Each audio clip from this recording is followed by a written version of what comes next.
Hello അസ്സലാമലൈക്കും, ഞാൻ Junaina. Toast ടൗണിലേക്ക് വീണ്ടും സ്വാഗതം. ഇന്ന് ഞാനിവിടെ വേറൊരു സിമ്പിൾ റെസിപ്പി ആയിട്ടാണ് വന്നിട്ടുള്ളത്.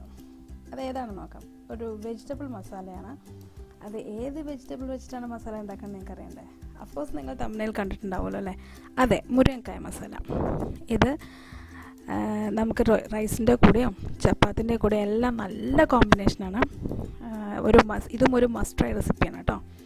അപ്പോൾ നിങ്ങളെല്ലാവരും ട്രൈ ചെയ്ത് നോക്കണേ.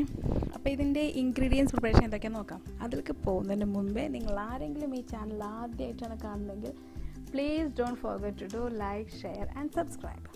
അപ്പോൾ പോവാം. ഇതിൻ്റെ ഇൻഗ്രീഡിയൻസ് എന്തൊക്കെയാണെന്ന് നോക്കാം നമുക്ക്. ഇതിലേക്ക് മുരിങ്ങക്കായ ഞാനിവിടെ എടുത്തിട്ടുള്ളത് 3 മുരിങ്ങക്കായ മീഡിയം സൈസ് ലെങ്ത്തുള്ള 3 എടുത്തിട്ടുള്ളത്. അതിലേക്ക് ഒരു വലിയ ഉള്ളി വലുതൊന്ന്, പിന്നെ തക്കാളി മീഡിയം സൈസിൽ 2 അല്ലെങ്കിൽ ഒരു വലുതും ഒരു ചെറുതും എടുക്കാം. പിന്നെ വെളുത്തുള്ളി, ഇഞ്ചി, അത് 4 അല്ലി വെളുത്തുള്ളിയാണ് ഞാൻ ഇവിടെ എടുത്തിട്ടുള്ളത്, വെളുത്തുള്ളിയുടെ അല്ലി. പിന്നെ ഇഞ്ചി ഒരു ചെറിയ പീസ്. ഈ ചെറിയ പീസ് പറഞ്ഞു കഴിഞ്ഞാൽ വെളുത്തുള്ളിയുടെ ആ ഒരു അല്ലിയുടെ വലുപ്പത്തിലുള്ള ഇഞ്ചിയുടെ ഒരു പീസാണ് ഞാനിവിടെ എടുത്തിട്ടുള്ളത്. പിന്നെ ക്യാപ്സിക്കം 1, പച്ചമുളക് 3 ഞാനിവിടെ എടുത്തിട്ടുണ്ട്. പിന്നെ കറിവേപ്പില. ഇനി ഇതിലേക്ക് വേണ്ട പൊടികൾ എന്തൊക്കെയാണെന്ന് നോക്കാം. മഞ്ഞൾപ്പൊടി 1/2 ടീസ്പൂൺ, മുളക് പൊടി 2 ടീസ്പൂൺ, മല്ലിപ്പൊടി 1 ടീസ്പൂൺ, കുരുമുളക് പൊടി 1/2 ടീസ്പൂൺ, ഗരം മസാല 1/2 ടീസ്പൂൺ, പഞ്ചസാര 1/4 ടീസ്പൂൺ. ഇനി ഇത് എങ്ങനെ തയ്യാറാക്കാമെന്ന് നോക്കാം. അതിനുവേണ്ടി ഇതിലേക്ക് ആദ്യമായി മുരിങ്ങക്കായ നീളത്തിൽ വൃത്തിയായി കട്ട് ചെയ്തെടുക്കുക.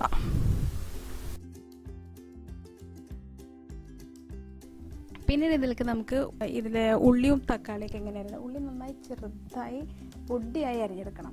ക്യാപ്സിക്കം നീളത്തിൽ അരിഞ്ഞെടുക്കണം. തക്കാളി നമുക്ക് ചെറുതായി തന്നെ അരിഞ്ഞെടുത്താൽ മതി, കാരണം അത് നന്നായി വെന്ത് നല്ല പേസ്റ്റ് പോലെ ആക്കിയെടുക്കണം.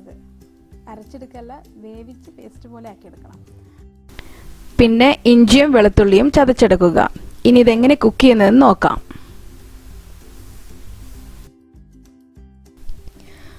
ഒരു പാൻ വെച്ച് അതിലോട്ട് 3 ടേബിൾ സ്പൂൺ വെളിച്ചെണ്ണ ഒഴിച്ചു കൊടുക്കുക. ഈ എണ്ണ നന്നായി ചൂടായി വരുമ്പോൾ അതിലേക്ക് നമ്മൾ അരിഞ്ഞു വെച്ച ഉള്ളിയിട്ട് നന്നായി വഴറ്റി കൊടുക്കാം. അതിലേക്ക് ഞാനിപ്പോൾ 1 ടീസ്പൂൺ ഉപ്പ് ചേർത്ത് കൊടുക്കുന്നുണ്ട്. അതെന്താണെന്ന് വെച്ചാൽ ഉള്ളി പെട്ടെന്നൊന്ന് സോഫ്റ്റ് ആവാൻ വേണ്ടിയിട്ടാണ് ഉപ്പ് ചേർത്ത് കൊടുക്കുന്നത്. 1 ടീസ്പൂൺ ഉപ്പാണ് ഞാനിപ്പോൾ ചേർത്ത് കൊടുത്തിട്ടുള്ളത്. അതിനുശേഷം ഉള്ളി ഒരു ഗോൾഡൻ ബ്രൗൺ കളറാവുന്ന വരെ നന്നായി ഇളക്കി കൊടുക്കാം. ഉള്ളി ഒന്ന് ഗോൾഡൻ കളറായി മാറി തുടങ്ങുമ്പോൾ അതിലേക്ക് കറിവേപ്പില ചേർത്ത് കൊടുക്കാം.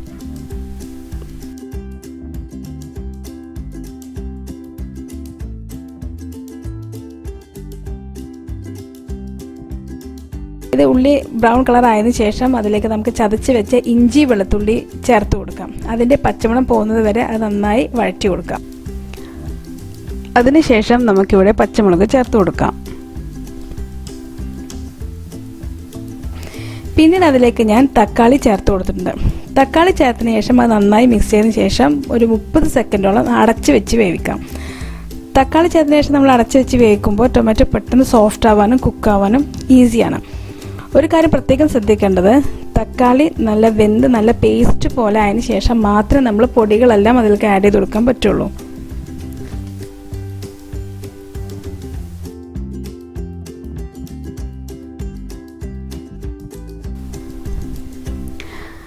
ഇപ്പോൾ നമ്മുടെ തക്കാളി നല്ല കുക്കായി സോഫ്റ്റായി വന്നിട്ടുണ്ട്.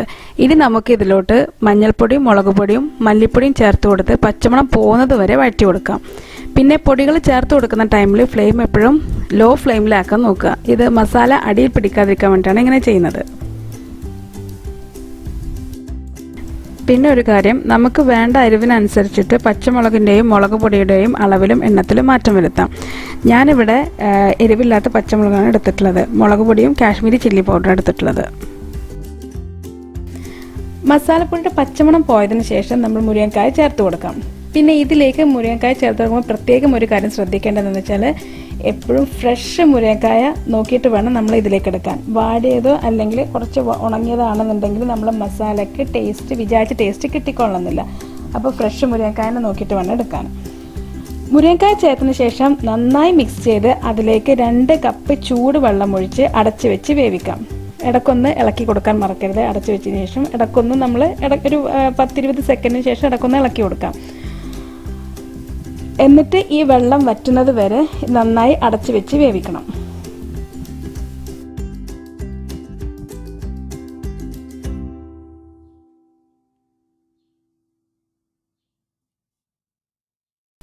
വെള്ളം വറ്റിയതിന് ശേഷവും മുരിങ്ങക്കായ കുക്കായിട്ടില്ല എന്നുണ്ടെങ്കിൽ ഒരു 1/2 കപ്പ് ചൂടുവെള്ളം കൂടി ഒഴിച്ച് വേവിച്ചെടുക്കാം.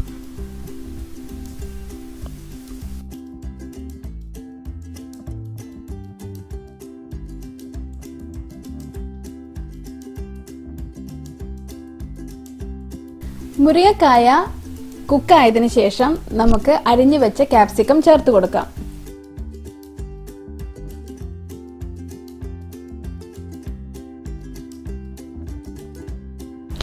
ക്യാപ്സിക്കം ചേർത്തതിന് ശേഷം നമുക്ക് കുരുമുളക് പൊടിയും ഗരം മസാലയും ചേർത്ത് മിക്സ് ചെയ്തെടുക്കാം.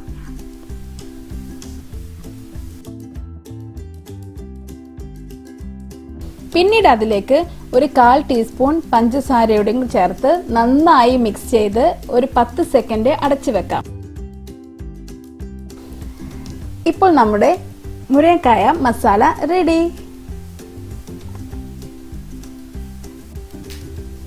പിന്നെ എനിക്ക് നിങ്ങളടുത്ത് പറയാനുള്ളത് ഈ റെസിപ്പി ചെയ്യുമ്പോൾ ശ്രദ്ധിക്കേണ്ട 3 കാര്യങ്ങൾ ഏതൊക്കെയാണെന്നാണ്. ഒന്നാമതായി ഈ റെസിപ്പി ചെയ്യുമ്പോൾ എപ്പോഴും ലോ ടു മീഡിയം ഫ്ലെയിമിൽ കുക്ക് ചെയ്യാൻ നോക്കുക. രണ്ടാമത്തേത് മുരിങ്ങക്കായ എപ്പോഴും ഫ്രഷ് ചേർക്കാൻ നോക്കുക. പിന്നെ ടൊമാറ്റോ ചേർക്കുമ്പോൾ അത് നന്നായി കുക്കായി സോഫ്റ്റ് ആയതിനു ശേഷം മാത്രം പൊടികളെല്ലാം ചേർത്ത് കൊടുക്കുക. ഈ കാര്യങ്ങളെല്ലാം നിങ്ങൾ പ്രത്യേകം ശ്രദ്ധിക്കണേ. ഈ മുരിങ്ങക്കായ മസാല റെസിപ്പി നിങ്ങൾ എല്ലാവരും ട്രൈ ചെയ്ത് നോക്കി നിങ്ങൾക്ക് ഇഷ്ടമായെങ്കിൽ ലൈക്ക് ചെയ്യാനും ഷെയർ ചെയ്യാനും സബ്സ്ക്രൈബ് ചെയ്യാനും കമൻറ്റ് ചെയ്യാനും മറക്കല്ലേ. അടുത്ത റെസിപ്പിയായി വരുന്നവരേക്കും this is Junaina from toast.